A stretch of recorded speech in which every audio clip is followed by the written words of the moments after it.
Hit record.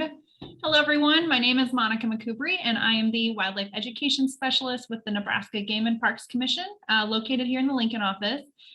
This is our third episode for Science Of. This is our fall series that we're doing. So we have this one and then just 3 more, and then we're done for the entire year. So today we're going to be talking about prairie plants. So last week, if you joined us, we talked about amphibians.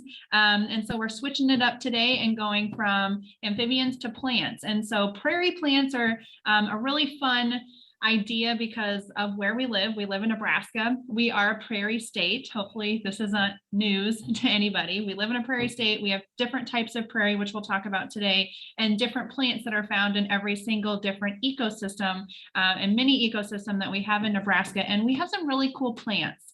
I have to admit that plants are very interesting. They are not my favorite thing in the world, but when I was doing the research for this, I learned a lot of cool stuff. So I'm really excited to share that all with you.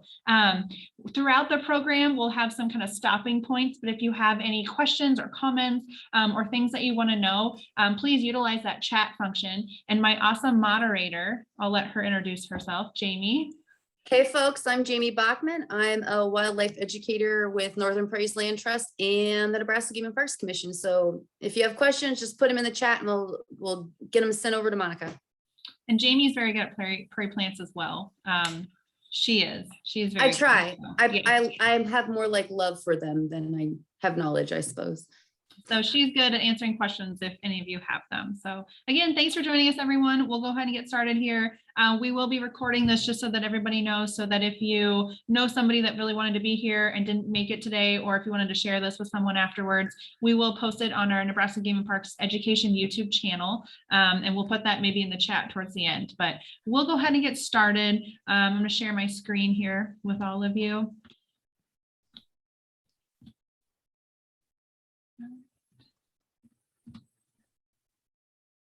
All right, everyone sees the big version? Perfect. All right. All right, so we're talking about prairie plants today. Just kind of, if you've done this before, you kind of know the drill here. But if you have any questions or comments or anything like that, please let them flow in the chat. Just make sure they're on topic and everyone's nice to each other. I'm sure we will not have a problem, but we do have to just kind of remember, keep things on topic and keep things nice, and we won't have a problem.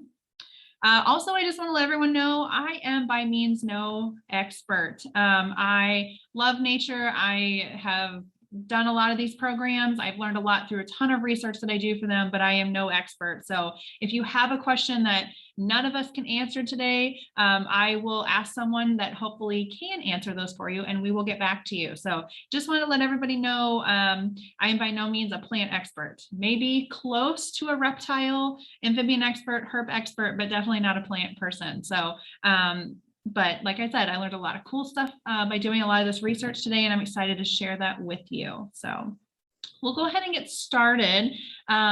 Before we get into some prairie plants that we have here in Nebraska and some adaptations that they have, I do want to talk about what is a prairie and why do we have prairies, and what is a prairie. So talking about that, Nebraska is a prairie state. We know that we are, everyone thinks that we're super flat.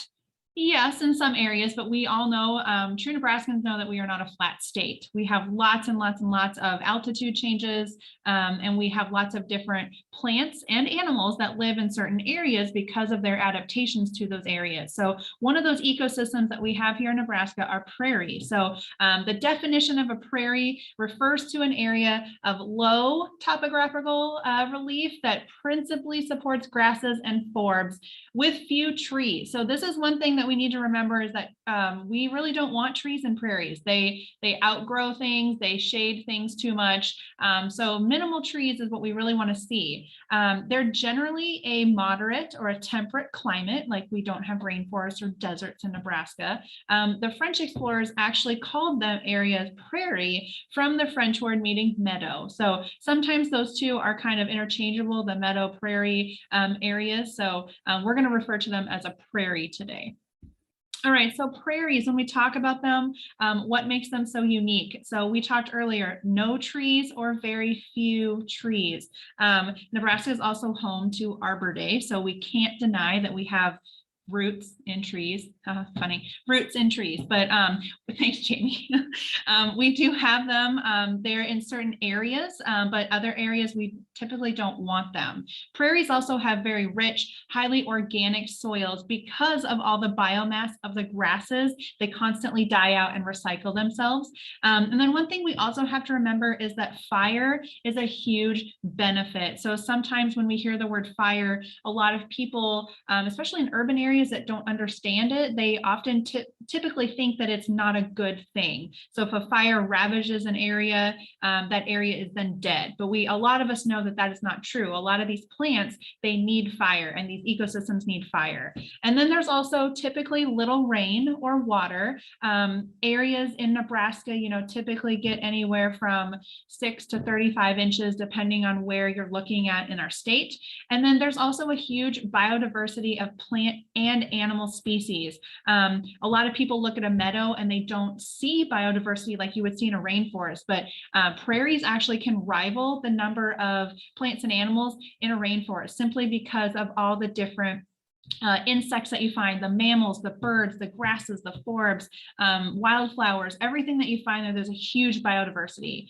And then all of these animals, they are relatively well adapted to their area, but also things like fire, wind, and drought. So all of these things make our prairies very unique. So why does Nebraska have prairies? Why do we not have rainforests or deserts?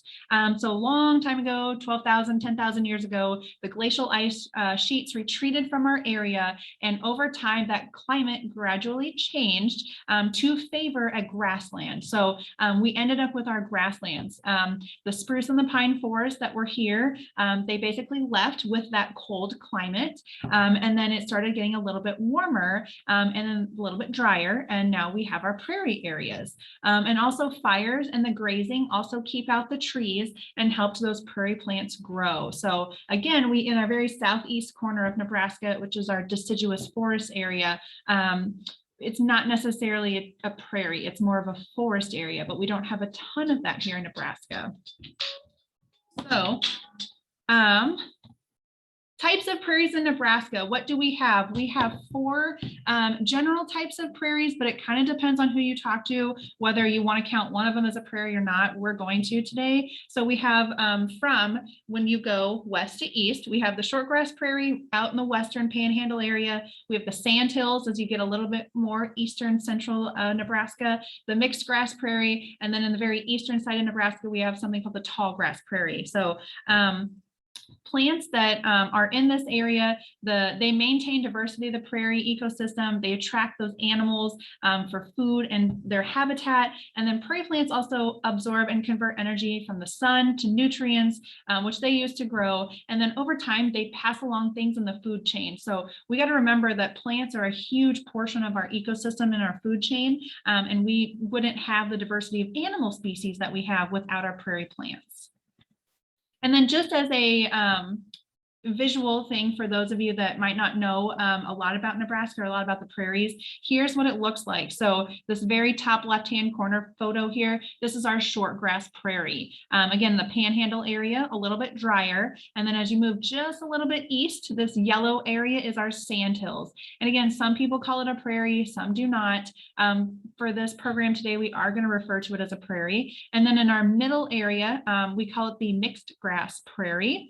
And then the very eastern side, that pink area over here is going to be our tallgrass prairie. So some of our plants that we're going to talk about today, they are found statewide, but some of them are only found in certain areas because they are adapted to those places. So that was our visual area of our prairies.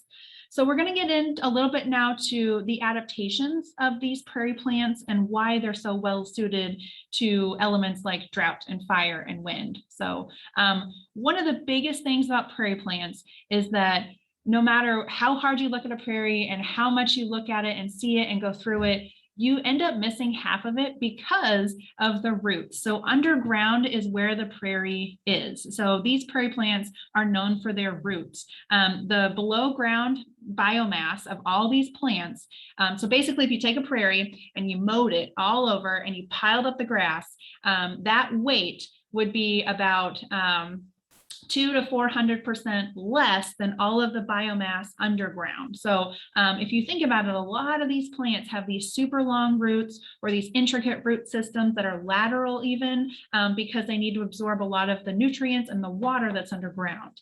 So prairie plants, sometimes they might not be the showiest things in the world, but they invest a lot of their energy and their efficiency into making those roots underground because they have a lot of challenges to face above ground.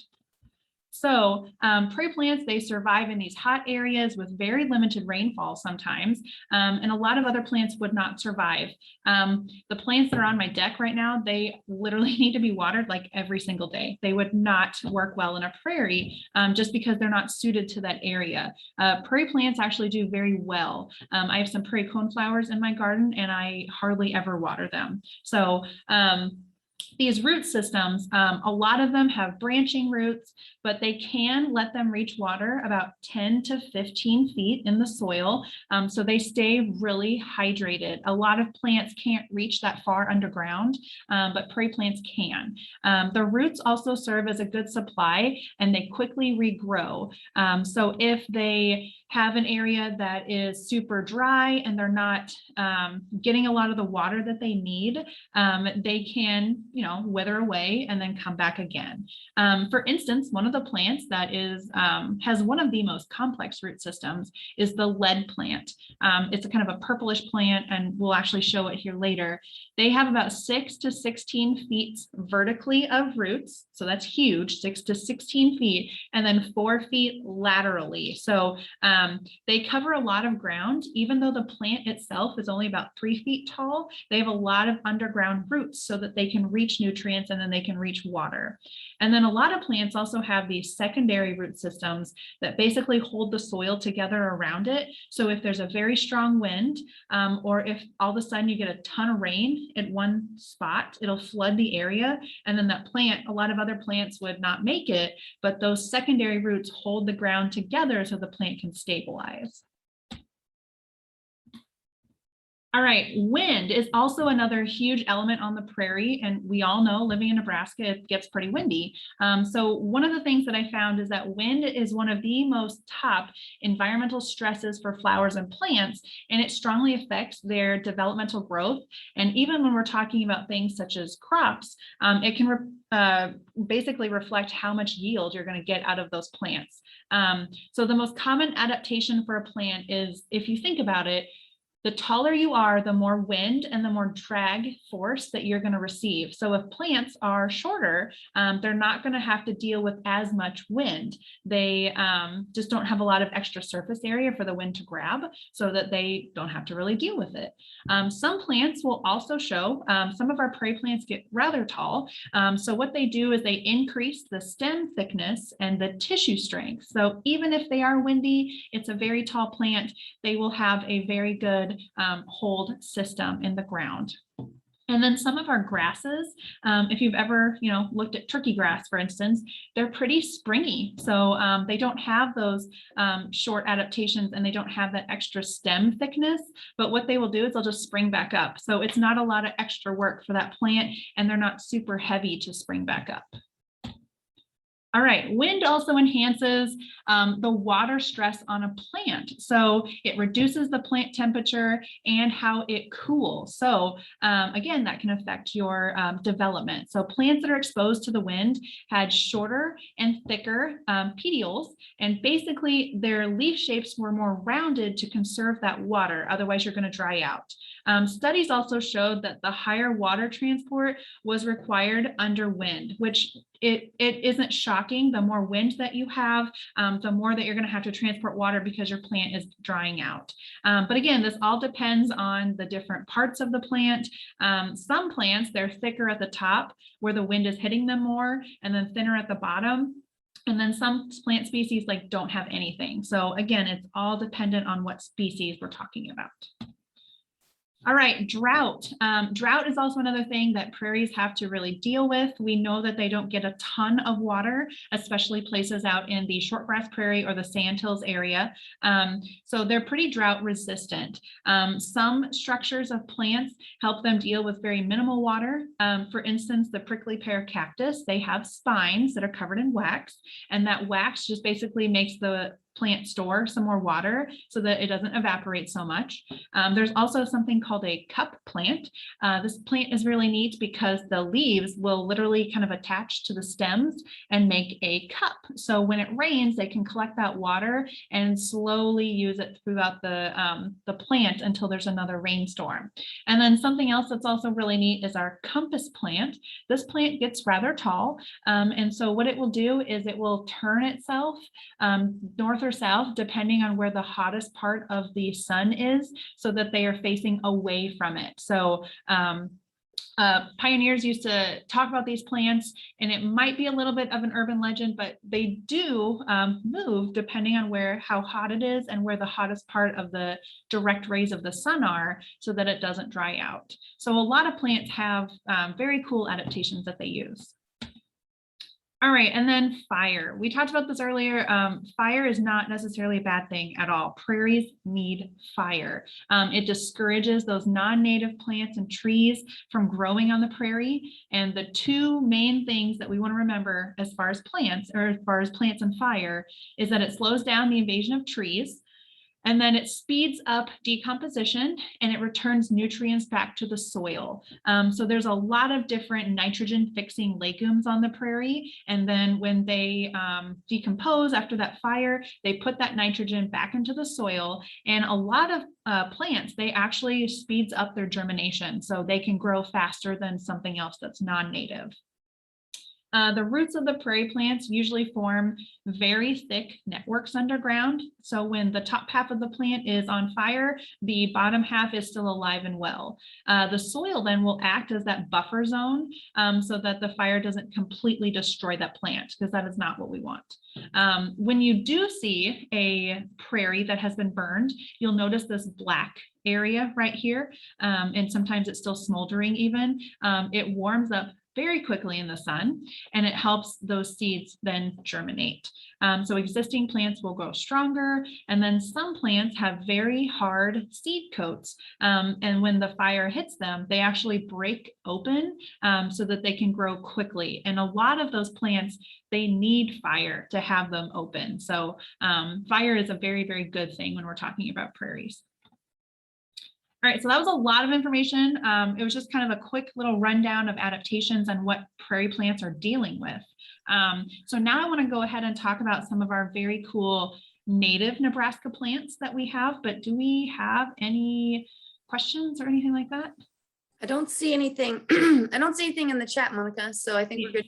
Remember, folks, if you have any questions, just pop them in the chat. Yeah, so I'm either super confusing people or I'm rocking it because no one has questions. So great. You're rocking it. Thanks. All right, so Nebraska native plants. Oh, I just saw something pop up in the chat. It just says Monica. Okay. We'll see what happens. Yeah, we'll talk about that later. All right, like I said, so some of these plants we're going to be talking about, they're statewide. Some of them are very isolated as far as the fact that they are here in Nebraska, but we're going to just kind of run down some of my favorite plants, some of the plants that I think have some really cool adaptations that I want to talk to. By no means is this a complete list. We have 1,500 different types of plants in Nebraska, so we would be here for years talking about them. But one of them that you can find kind of out in western Nebraska, it's pretty common, but they're very cool plants, is called the prickly poppy. So this one is found mostly in central and western Nebraska. They really like the sandy prairies, but they also grow very well in roadside ditches. They're pretty much everywhere out in western Nebraska. These guys, they're called prickly poppies. So if you can look on this picture here, you notice that their leaves are very sharp looking, and they also have little thorns on them as well. So these sharp spines, they cover the leaves, the stems, the fruits, and when you break off parts of the stems, they have this super sticky, it's actually a poisonous alkaloid, so that it deters predators from eating them. The US actually has 15 different types of prickly poppies. There's one that's found in every single region in the United States except the Pacific Northwest, but they have a very solid history. A lot of people would use them for herbal uses, and the cultivation in Americas, Europe, Asia, and Africa. And then there are potential pharmaceutical effects. We're not exactly sure what they can be, but they think that they're going to be highly useful. And they're also very pretty. When you see them out in western Nebraska, they're very neat to see. All right, here's another white plant here, the mountain star lily, or sometimes called the mountain lily or the star lily. They're easily recognized by their star shaped. They have these white, almost tissue-like petals on them. They are kind of a weird plant because they are the only species in the entire genus, and it is restricted to prairies, sagebrush grasslands, deserts, and mountain meadows. So in Nebraska, you're going to find them more on the western side. This one's hard because taxonomists don't really know where to put it. So they've actually grouped it into places with the agaves, which is where you get tequila, and also the yucca plant. So they don't really match, but that's kind of just where they've stuck them for right now. One thing that's also neat is they bloom a little bit earlier, May and June. And then when they are done blooming, the top half of the plant will actually wither away. The fruit pod then remains, but it is located underground. And then scientists are still trying to kind of figure how they release their seeds. There are some good theories out there, but they're not 100% sure on how this plant does that. So when a lot of people come across them, you know, this time of the year, they never see them because they're not flowering and the top half basically looks like the plant is dead, but it's not. It's still alive and well underground. It's just a very good adaptation that this plant has. All right, here's one of our penstemon species. This is called the shell leaf penstemon. There's a lot of different names for these plants. So if you've never heard of this plant, it might have been called a different name. Another name that this one's sometimes called is the large beard tongue. So again, nothing like penstemon, but this one only gets about 1 to 3.5 feet tall, and it's very unbranched, except when you get to kind of this top half here. And then just like a true penstemon, they have those blue-gray, bluish-green leaves, and they almost have like a succulent appearance. They look waxy, and they don't look like a true leaf or a different plant that you might see. These guys are also common out in western Nebraska, in that dry, sandy soils. They are a native perennial that's here in Nebraska. Sorry, I guess I misspoke. They are found statewide, not in the western Nebraska. And then they flower in May and in June. So kind of that purplish, pale-ish white color, just like a normal penstemon. All right, this one's a pretty common one that you might see. This one is called the purple poppy mallow. There's also a white poppy mallow. They're both native perennial wildflowers. These have a very long taproot.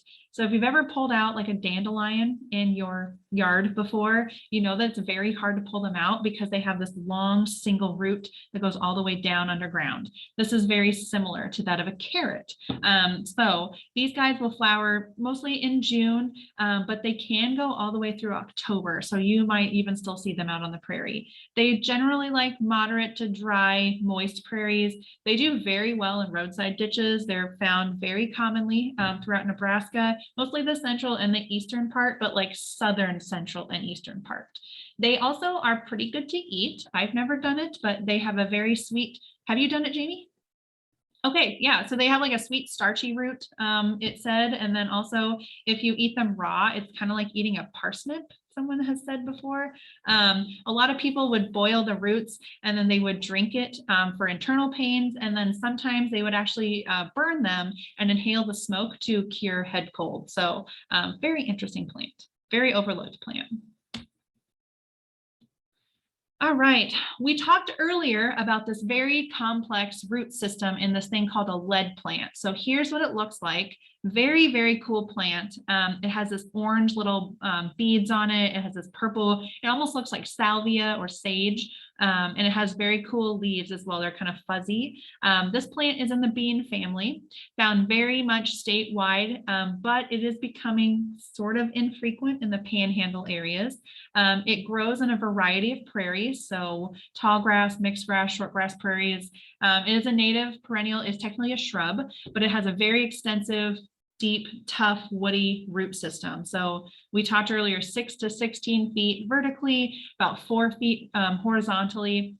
So it has a very good root system, but it only gets about 3 feet tall. So it's not a very tall plant, but it is very good and nutritious for livestock forage. And it also can live for centuries and not get any higher than 3 feet tall. So thinking about a plant living for centuries, that's just kind of cool to me. And it also survives fire very well. All right, we talked earlier about this one as well. It's called the cup plant. So this is the one you can kind of see here how these roots almost fuse together, or the stems will fuse together with the leaves, and it makes a cup. So when it rains, water will collect in there, and the plant can slowly use it over time, that water resource, until another rainstorm comes. These are really found just about the eastern quarter of Nebraska, mostly the southeast corner. They like really wet, fertile soils, floodplains, wet meadows, prairies, that kind of stuff. They're usually found growing in a bunch of colonies. So when you see them, it's not just one plant, it's a cluster of plants. These plants are also a magnet for red aphids. And then from those aphids, there's good lodging for parasitic wasps, because they will lay their eggs in the aphids, and then the wasps will then eat the aphids. And then also good food for predatory insects. These plants grow fairly tall, so 12 feet. We talked earlier about there's a lot of wind in the prairie. So how do these prairie plants deal with that? They have very thick root systems and very thick tissues and stems and stalks. So this is a very hardy plant. It looks very similar to a sunflower. There's a lot of plants that look very similar to a sunflower, but this one is called a cup plant. All right, here's another typical, stereotypical awesome Nebraska prairie plant. It is the purple coneflower. There's lots of different types of coneflowers. This is my personal favorite. This one, to me, I don't know, it just looks cool. Like, it's fun to photograph and see all the animals that are on it all the time. So this is an herbaceous perennial. It's in the daisy family, native to central and eastern United States. Grows up to about 3-4 feet tall, and then they have these pinkish purplish flowers with this orange cool stem in the middle. They are great for pollinators, especially butterflies. During the fall time, give it about another couple weeks into October even, you will see tons of painted ladies on these guys. They really like these flowers, and bees also like them as well. They're pretty hardy plants. You can see that they have a very thick stalk right here, the stem. So they're pretty resistant to wind, and they're very resistant to drought. So these are the ones that I hardly ever water in my garden, and they look just as great as the ones I water every single day. And then the good thing about these guys is that they reseed themselves. So very low maintenance plant, and they also were great for your pollinator gardens as well. These guys, people use them all the times for things like venomous bites, toothaches, and even a burn antidote. So very cool plant. All right, here's another one that looks like a sunflower. This is called your compass plant. This one, we talked earlier about, it orients itself depending on where the direct rays of the sun are. So this one also gets really tall, about 6 to 12 feet as a true mature plant, so very tall. They again also have a very thick stem and tissue system. They also were covered, it's really hard to see, but they have these very fine white hairs. But as you get closer to the top of the flower, they start getting a little bit smaller. So they have a big central taproot, again, just like that dandelion when you pull it out of your front yard, that almost reaches about 15 feet into the ground. When these guys, upper stem up here, they have this resinous substance that the upper stem creates. Not sure why, but they have that. And they live up to 100 years. And then these are the ones where pioneers believe that they used to orient themselves depending on the direct rays of the sun to avoid that time, because it helps the plant from drying out. So there it got its name, compass plant. All right. Here, there's lots of different types of this vervain. This is the one that I just picked because it's pretty common. It's the hoary vervain. So these look a little similar to things like gay feather, but when you look at them up close, they're very different. But again, if you're not a prairie plant expert, you might not know the difference. So these are found very statewide. A lot of people call them an unwelcome weed, but they are true perennials. They are in the prairie. As you can see on this one, this bumblebee is really enjoying it. They are great pollinator flowers, and they really like this dry, kind of a moderate moist soil. They don't like super wet areas, and they do really well in overgrazed pastures, old fields, and roadside ditches. These guys can attract a multitude of pollinators. So everything from numerous amounts of bee species and wasp species, flies, butterflies, skippers. And then during the fall, when the seed heads will start losing all their seeds, a ton of songbirds will eat them. Things like juncos love to eat the seed heads on them as well. Very, very common in Nebraska. All right, this, I apologize for the picture here, but it was really hard to find a picture of this plant. There's a lot of different types of phlox in Nebraska as well. This one is the plains phlox. It looks very similar to something called the hood phlox. They're found mostly in the Panhandle and western Sandhill area, where it gets fairly windy and things are not very tall because, again, short grass prairie. These guys like the sand dunes and kind of gravelly prairie areas. Instead of growing vertically, they grow kind of horizontally. So they grow in clusters called mats, and they're rarely over 4 inches tall. So very short plant. They almost look like not petunias, but I can't think what they're called right now, but they look very similar to a lot of plants that you would plant like in your planter boxes at home. One thing that's neat about these is they have leaves, and it's kind of hard to tell because the picture is blurry, but they're almost needle-like. So they're almost sharp and stiff when you touch them. They bloom early May and through early August. So you might still see these guys out in the prairie. All right, we're going to talk a little bit about some of our plants in Nebraska that are either endangered or threatened as a species. One of them that's kind of like an icon in Nebraska, especially in the Sandhills area, is called blowout penstemon. So we talked earlier about the shell leaf penstemon, so same family. They have these very unique, stereotypical, waxy, succulent-like leaves. They're greenish blue leaves on them, and then these purplish pale white flowers. These are very long and tubular flowers. And then one thing that's awesome about these is that they have dark nectar lines that bees and other pollinators can see. So these are not necessarily something that people see, but if a lot of times, if you ever look at plants that have black light shown on them, they have these almost nectar guides for a lot of these different pollinator species so that they can find where to eat. These used to be everywhere across Nebraska. They were thought, however, to be extinct in about 1940, and then they were rediscovered in 1968. They found just a few, about 700 plants or so in this area, and now they are only found in a few counties in the Sandhills. Why are they so rare to find?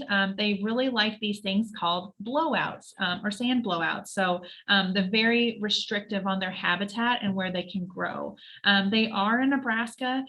They are a federal endangered species. So not just in Nebraska, but also federally in the United States as well. So very cool plant if you ever come across them in Nebraska. All right, another one that is very unique in Nebraska is a threatened species in our state. It's called the small white lady slipper. Very interesting looking plant. This is a very long-lived plant, and something that I did not know is that reproductive maturity for this plant is not even reached until it's 12. So this plant at least hopefully lives to be 12. We think of longevity and things like in reptiles and turtles, especially things like that. They take a very long time to mature.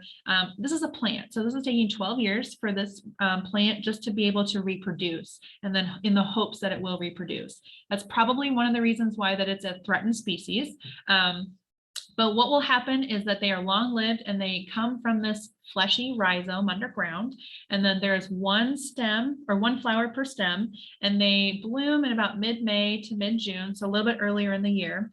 And then they're called the lady slipper because the flower has this kind of pale white or purplish looking inflated pouch right here. That is the slipper portion. They're found in the northeastern part of the state, and they really like wet meadows and moist prairies. Pollination, they believe, is through a small bee species. So again, between the longevity of their reproductive maturity, and it's a very small amount of pollinators, they like a certain area in the state. It is no wonder why they are listed as a Nebraska threatened species, not at a federal level, but just in Nebraska. All right, this one is not a threatened or endangered species, but it is very common. It's called the dotted gay feather. And again, there's a lot of different types of this plant, but this is one that I just picked. A lot of people also know it as the blazing star. It's found statewide in Nebraska. It blooms from about August to October, so it's a fall blooming plant. It has this single long tubular stem and these small needle-like looking leaves that are coming out of it. They also arch kind of upward, and then if really close when you look at them, it's hard to tell in the picture, but they have these little glandular dots on them. That's how they get their name, dotted gay feather. They really like dry, coarse soils, and they have also a very extensive root system. And one of the mammal wildlife species that really like them is deer like to eat them, and also our pronghorn in the state. All right, so that was a lot of information. Like I said, we have 1,500 different types of plants in Nebraska. So if we were to go through all of them, it would take forever.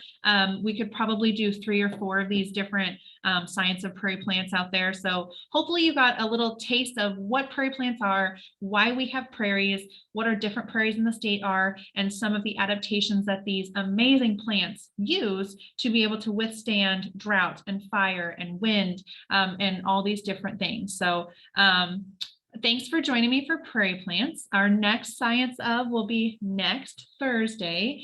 This one is going to be about spiders. So it's kind of getting fall time. October is going to be the time that you're going to be finding them in your house. So we're going to talk about spiders. So spiders in Nebraska and how they're beneficial, and also the cool, unique species that we have. So if you really liked our Science of, like I said, I will be recording all of them, and they are going on our Game and Parks Education YouTube channel under the playlist Science of. And then if you really like just nature facts, or you want to know what's going on as far as wildlife education, we do have a Facebook page, we have an Instagram page, and then we also have just a Nebraska wildlife education website. So very cool resources on all of those things for you to check out. And then with that, do we have any questions? I'm gonna go ahead and stop sharing. Hey, Monica, do you know why the lead plant we're seeing it less less frequently in the Panhandle? I get water. Yeah, I mean, I just assume just the most reason why you're going to see any less animal or plants is because of habitat loss. That's kind of like my go-to. Like, it just doesn't have those suitable habitats. If someone else knows, I would love to know, but that's my main thing. It's getting drier. Dead. Yeah. Right.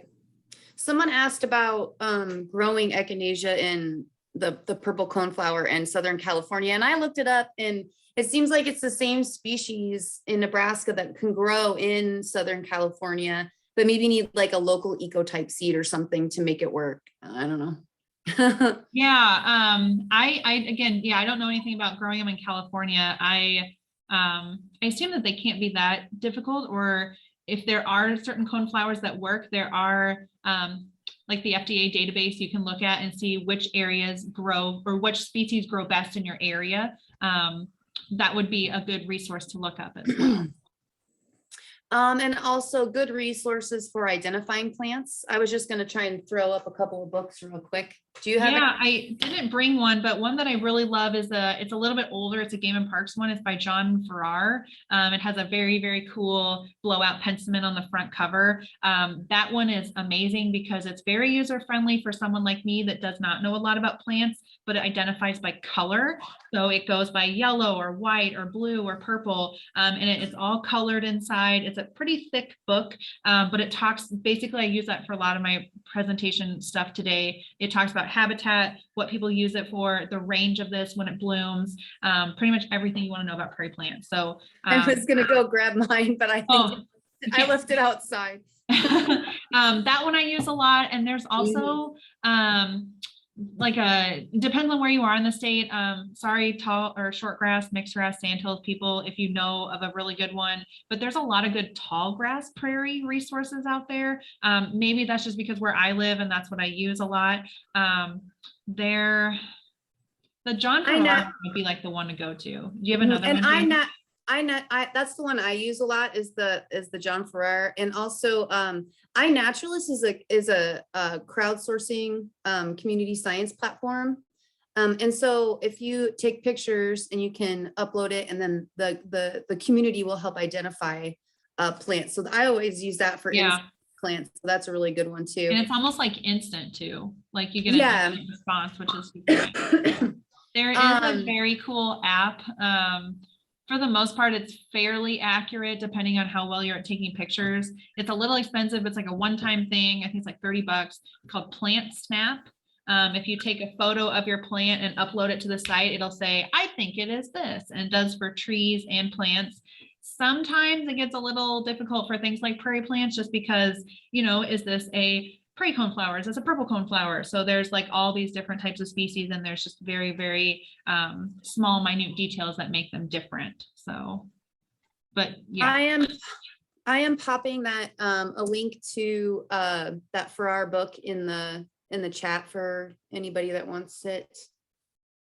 I also found this really cool thing called Seedling ID Guide for Native Prairie Plants. So if you're doing new restorations, or even like butterfly garden plots in your yard, and you want to know what the seedlings are, so you can pull weeds or whatever, this was a really fun little guide too.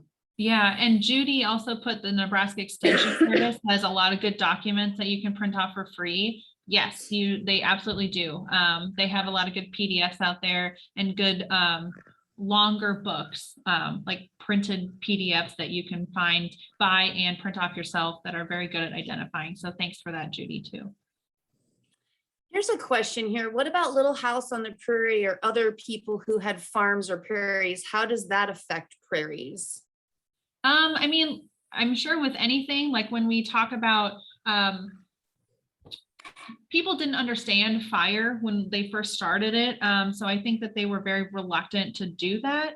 So that is something that could affect them as well. Also, just the routine grazing that you would do. If you obviously graze one area, it's going to completely devastate that area. So you have to trade it up and mix it up a little bit. So it's just understanding.